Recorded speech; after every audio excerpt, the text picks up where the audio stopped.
There's one. Got one? Oh, it's a white bass. That's a good one too. This week on Kentucky Afield. Anything you can catch a crappie on, you can catch a white bass on. Spring is in the air and the white bass are biting. We're making a trip to the Nolin River to try our luck. Got him? Yeah, I got him. Next, we're tagging along with a deer biologist as he collects data that will help both hunters and the department to better manage the resource. Then, we're taking a look back through time at turkey restoration efforts that were taking place in the late 1980s. It's all next on Kentucky Afield.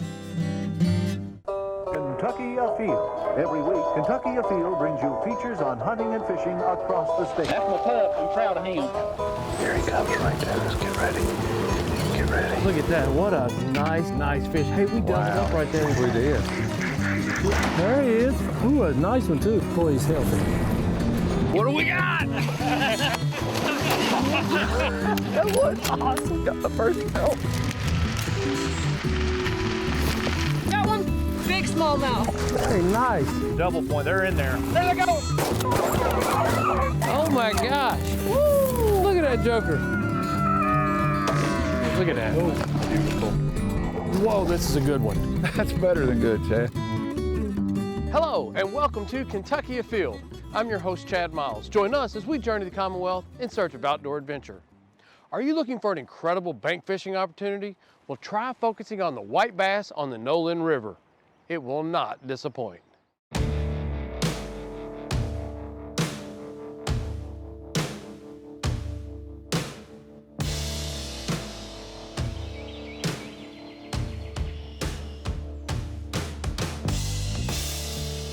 Tell you what, for me, it doesn't get any better than late March hitting the Nolin River in search of white bass.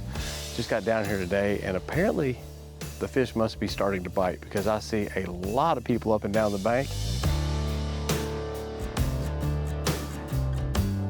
Did you have any luck today? Just one. One? I'm gonna walk up and down the bank today, see if anybody's having any luck. It looks like some of them are catching some fish. It's all about catching the water at the right time. And usually in March is the time to start checking it, but you really want to get that water if it's slightly rising after a warm rain. That's when it can be gangbusters. What do you know, fellas? Good, man. Been all right? Yeah. Grown up a little bit in the last 4 or 5 months. My buddy Evan and his dad Dan are down here. It looks like they found the honey hole and they're catching some white bass too. Let me get a stringer. Those white bass fight, don't they, bud? Yeah. There's one. You got one? Oh, it's a white bass. That's a good one too. Good job, buddy. That's a big female. That's what we want right there. Here we go. Man, I was barely moving that bait. Barely moving that bait. A little small one here. I'll tell you, these things, they fight so incredibly well. Just so much fun to catch. You know, and the great thing is I'm looking up and down these banks and there's so many people that get down and enjoy this style of fishing.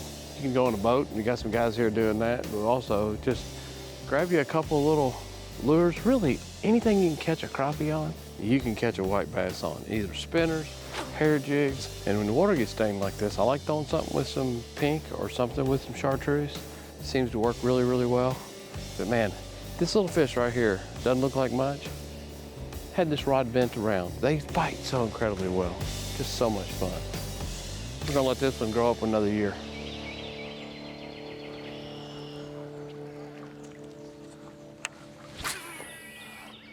Evan is the same young man that got a house right down from my place on Nolin Lake, and picked him up last year for a surprise fishing trip. White bass, white bass. That's what we've been looking for. Nice job, buddy. You been catching big fish? Yeah. You can't beat that.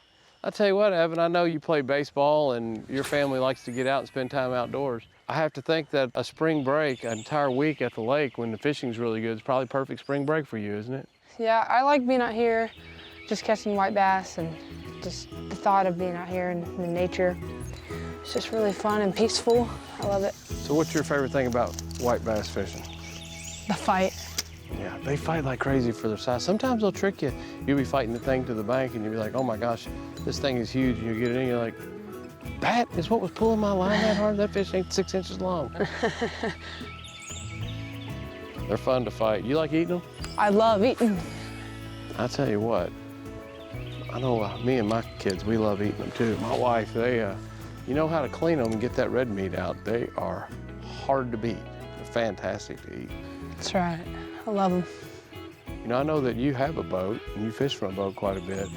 A lot of times you go find the fish, but when these fish are making a run up the river like this, you can kind of stay in the same place and you let the fish come to you. And you might have 20 and 30-minute stretches without getting a bite, and then you may catch 3 or 4 in 3 casts.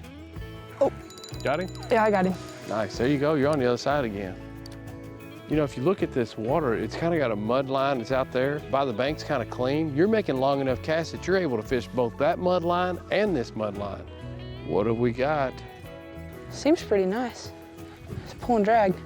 Another beautiful white bass. Nice job, buddy. Thank you. That's a pretty good one. Dan, you know, you and I have spoke before about catching these white bass. I always said that March and April down here on the river was really the best time to catch them. Yeah, I'm glad you told me about this, and I'm glad it worked out. We could be down here at the same time and catch some fish together. Yeah, you know, you and I get to hang out a lot in the summertime, and then, you know, you got a house right down the road from us. We became lake time friends, but March is kind of the time I don't get to spend a whole lot of time at the lake, so this is bonus days for us to kind of get out here and do this and to catch fish. Yeah, it's a bonus. The weather's beautiful and the fish are biting, so that's where we want to be.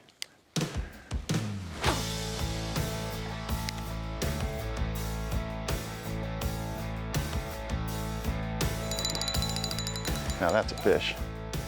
That fish there's got an attitude.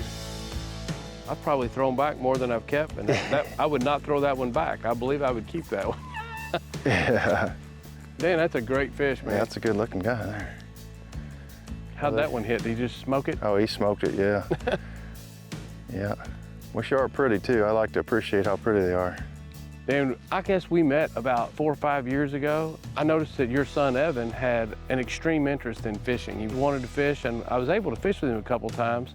But we were trying to catch bass in the jumps, and that's a lot of fun. But you know, to do that, you almost need a boat. Mm-hmm. You actually are here for a week for kids' spring break, have your boat at your dock, hopped in the car and ran down here just to try this out. You know, there's less to deal with as far as the boat and the trolling motor. Just walk down the bank with a handful of jigs and catch fish like that. You can't beat that. No, I can't beat it at all. I'm glad you told me about it and we were able to work it out till we could be here together. How old were you when you kind of got into fishing? Probably about Evan's age, 10 or 12, 13 years old, when my grandmother used to take me fishing out in eastern Indiana, Whitetail Lake, and we used to catch a lot of channel cat and bluegill and crappies and everything we could out there. It was a good time. Kind of got me started. I'm glad I've been able to pass that on to Evan. As a dad, you gotta love when he gets out here and wants to do this as much as he's doing it, because you don't have to worry about him being in any trouble. He's eat up with it. Oh, he is. He is definitely ate up with it. It was a pleasure getting down here and seeing you. We'll be spending a lot of times together this summer with our entire families together. Yeah. But hey, these fish will be doing this tomorrow too. You and Evan got choices. You can run back up here and catch them again. That's right. Yeah, I think so. Wildlife biologists gather tons of data to make informed decisions on season dates and bag limits, including studying roadkill.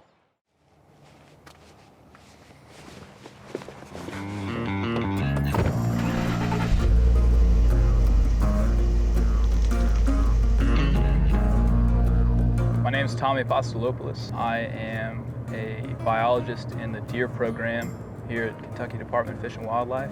And today we are going out to check on a roadkill doe to hopefully pull some fetal data off of it.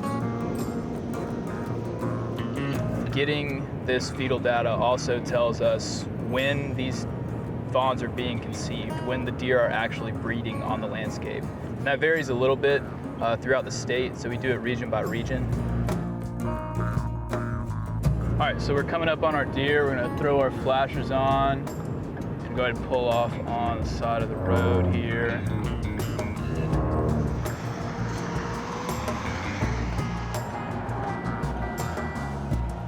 So today is the 8th of March. She's definitely been here about a week, so we'll give her March the 1st. was a roadkill deer. So the next thing we're gonna do is age her. All right, so this is a 2.5-year-old doe. All right, so the next thing we're gonna do is see if she's pregnant.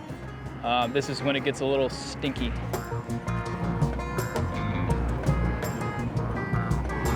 Here's one, here's another.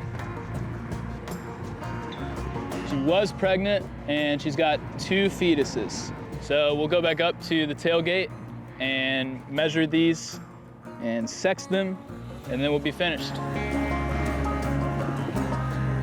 All right, so we've got this, it's called a fetal scale. We're gonna put these fetuses on the scale. It's gonna give us a value, and then we're gonna do a little bit of math with this chart, and it'll give us our date of conception. So first thing is we're gonna sex them. We've got a female right here. So fetus number 1 is a female, and then we will put this right here. So we're at about 114. So that's 114 days since this fawn was conceived. Same thing with the second one. So it's a male, and we've got 113. Alrighty, and that's all we do with these fetuses. We're gonna go put them back with the carcass. Hopefully they'll all be scavenged. Hey, so just did a quick double check to make sure that there were only 2, and here's a third. So that doe was pregnant with triplets. This is a female, and she is at 113 as well. This is all we do with these fetuses. Now we just plug these numbers in to a quick equation, and we'll have all the data that we need from this doe. Alrighty, so we have our days since conception. So now we're gonna use this little chart and figure out when these fawns were conceived. So, date of kill, March 1st. So March 1st in Julian days is day number 60. So we're gonna add that to 365. We've got 425 days. Now, we're gonna subtract these numbers from 425. All right, so now we have these numbers. We can take these numbers and they correspond to dates just like that March 1st did. So, day 311 is the 7th of November, 2022. So this fetus was conceived on the 7th of November. 312 is the 8th of November. So we'll average all that together. It's gonna end up being right around the 8th of November, 2022, when that doe was bred. And she had triplets, which is pretty cool to see, especially in this part of the world, in this part of Kentucky.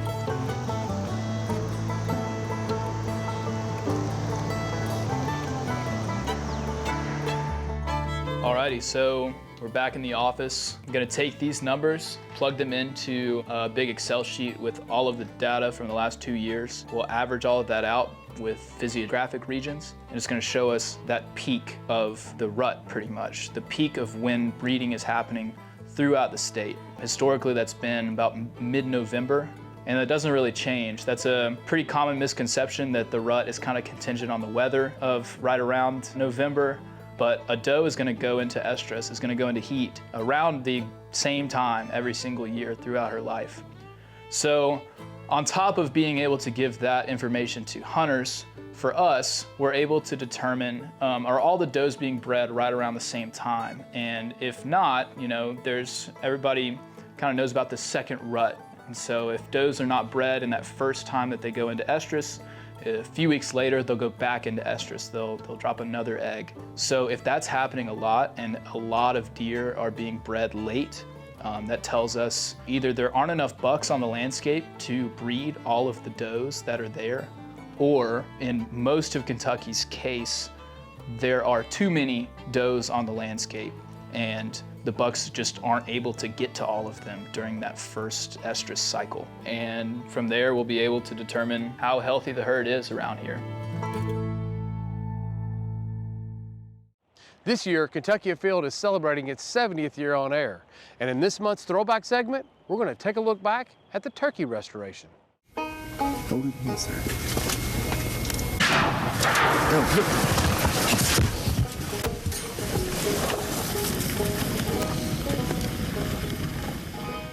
We've put out corn at a bait site to lure these birds into this area, and we're using a cannon net. It shoots the net up over the turkeys and traps them that way. What we've got right here, we've got an adult hen, okay? You can take a look at her, and then we've got an immature gobbler right here. It's what we call a jake. Then we've got a gob mounted right here. That's an adult gobbler. The best way, well, there's several ways you can differentiate between the hens and gobblers, but the best way is by the beard. You know, our turkey spring season, we've got a spring hunting season. It's gobblers with visible beards. Actually, I think the reg says turkeys with visible beards. As you can see right here, hens do not have beards. Jakes, they do have little short beards, but mature gobblers, you can see they have long beards. There's several ways, Gary. Tell a little more about how to tell the difference between a gob and a hen. One of the easiest ways to tell if you're just watching birds is gobblers are a lot bigger than hens, generally.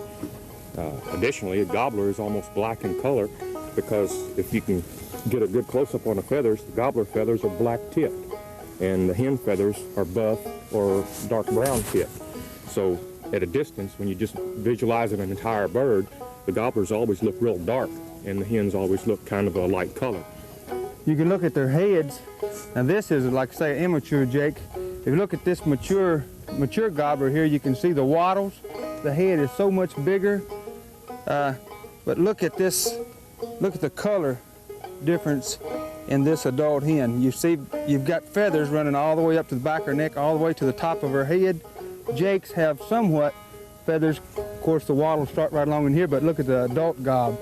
You have no feathers running all the way up to the top of the head. An adult gobbler normally will have a white head. In the spring of the year, he'll have red wattles, and he'll also have some blue in the side of his head.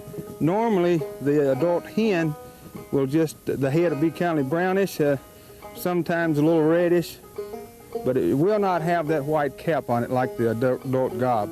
But what the turkey hunters need to be aware of, the regulation says turkey with visible beard. What you need to be saying in your mind if you're turkey hunting, has that turkey got a beard? It must have a beard to be a legal turkey. Every year, especially last year, within 30 miles of this location right here, we apprehended people off 3 different bait sites. It is illegal to bait wild turkeys. Individuals baiting wild turkeys and hunting wild turkeys, they're taking a chance. The penalty is up to $1,000, 6 months in jail. If they do harvest a bird over bait, restitution to the department of $563 plus loss of hunting privileges for 2 years. So it is very serious. But a lot of people actually in the wintertime go out and think they're really helping the birds by putting out bait. These are a very hardy bird. They do not need any additional food from humans.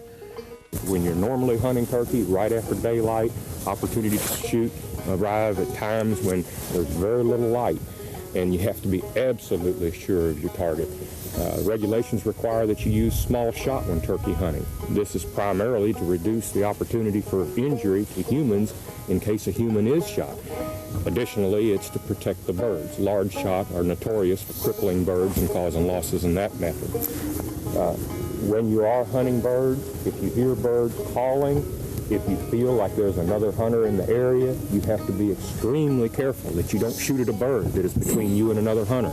You have to be extremely careful that you don't shoot at a bird that, for example, has been gobbling slightly out of sight, and perhaps another hunter has been coming to the bird and you don't know it, and then all of a sudden you see a movement. you have to be sure that the movement you see is a turkey, and don't be prepared to shoot at something that you cannot positively identify as a gobbling turkey.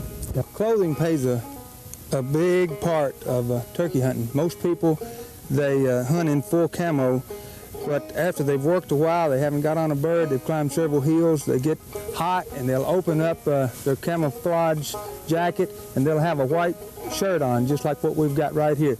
That's extremely dangerous. A lot of people, the first thing they see when a gobbler is approaching them is that very white tip of that gobbler's head. Whenever they see this white t-shirt, that's an accident looking for a place to happen. So if you do see another hunter, or if you see a hunter that's approaching you, don't wave at him. Like say, the movement attracts a hunter. He may be right on the edge. You never know. Make sure that you sound off to him. You say, hey, over here, or something like that. Need to be extremely cautious about using a gobbling call. Any call that imitates the sound of a gobbler instead of the normal yelping or clucking of a hen. You have to be extremely careful with that, because if you're in a situation where there are a lot of hunters in the woods and there's a chance that someone might be close to you, you may lure a hunter up on you instead of another turkey.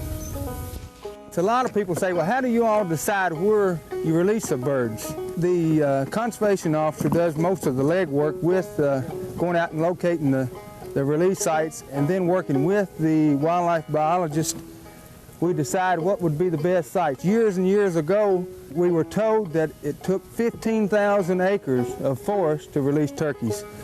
Then we were told that it took 70% forest and 30% agriculture. But now we found out that some of the densest wild turkey numbers are in northern Missouri, to where they actually have 30% forest and 70% agriculture. So basically here in Kentucky, as long as we've got the cooperation with the landowners, and you can see 2 or 3 landowners here today, if we've got some suitable habitat bins, good hardwood forest, good agriculture, and a good water supply, and show them a little bit, afford them a little bit of protection, they will make it.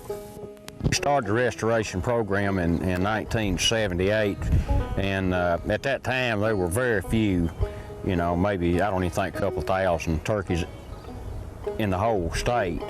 And of course we started stocking birds at that time, getting most of them from other states in various trades, where we trade, back in the early years, we were trading whitetail deer to Mississippi for turkeys, and then we started, and really the backbone of the restoration program, trading river otter that we pick up down in Louisiana and taking to the different states and trade those for wild turkey. And so over the years we've really done a lot. This year we've stocked over 600 turkeys just this year on 40 sites. Since we started, we've stocked almost 3,700 turkeys. We have well over 20,000 turkeys in the state today, and it's rapidly increasing with all these birds that we've stocked. And we do have turkeys in every county in the state that's got habitat. Of course, Fayette and Bourbon County, just not enough trees there to support turkeys. So everybody's got some turkeys now, and they're doing good, and we're still going to be continue stocking. As you saw over in the 3rd District, turkey trapping is picked up. We now have enough where we can trap in-state. We've caught a total of about 250 in the state this year. Well, this is a lot more than you know, we've ever caught before. I think 180 is the best that we've done in the past. So it's picking up. Just, you know, really looking good. People are enthusiastic about wild turkeys. Even people that don't care about hunting them enjoy seeing them. Now let's check in and see who else has been out having fun in this week's Ones That Didn't Get Away. Check out this nice largemouth bass that was caught by Riley Stamper from Richmond, Kentucky. This was caught in a farm pond on a spinnerbait. Great fish. Here we have 9-year-old Bryce Cantrell from Harrison County with a nice springtime gobbler. Here we have 14-year-old Iris Pageant, who went to Fort Knox in search of turkey. Nice job. Check out Jackson Dural with a nice yellow bass that he caught on Lake Brashear. This was his first yellow bass ever, but it won't be his last. Here we have Sawyer Cameron, who caught this nice crappie at Kentucky Lake. Nice job. Here's a young man after my heart. Liam Halfley went on the very last day of rabbit season in Marion County, and it looks like he got a limit. Nice job. Kara McIntosh hit Eastern Kentucky for the spring youth turkey season and bagged this nice bird. Congratulations. Check out this beautiful black crappie that was caught by 8-year-old Jackson Ham. This fish was caught on Easter at his Pawpaw's Lake. Compton Payne needed a little bit of help holding this big blue cat caught on Nolin River Lake. This fish was caught and released. Nice job. Caitlin Reese here with her very first squirrel she got on her grandparents' farm in Campbell County. Check out these beautiful black crappie caught by Braden Davis on Lake Cumberland. Great fish. Check out these two beautiful 20-inch sawguys that were caught by Jonathan Hurst on Taylorsville Lake. He caught these while trolling crankbaits. Great job. Right now, we are right in the middle of our Kentucky turkey season, and I hope all of our hunters out there are having a safe and productive season. And remember, hunting and fishing on private property is a privilege. Always ask permission and thank the landowner. Until next week, I'm your host, Chad Miles, and I hope to see you in the woods or on the water.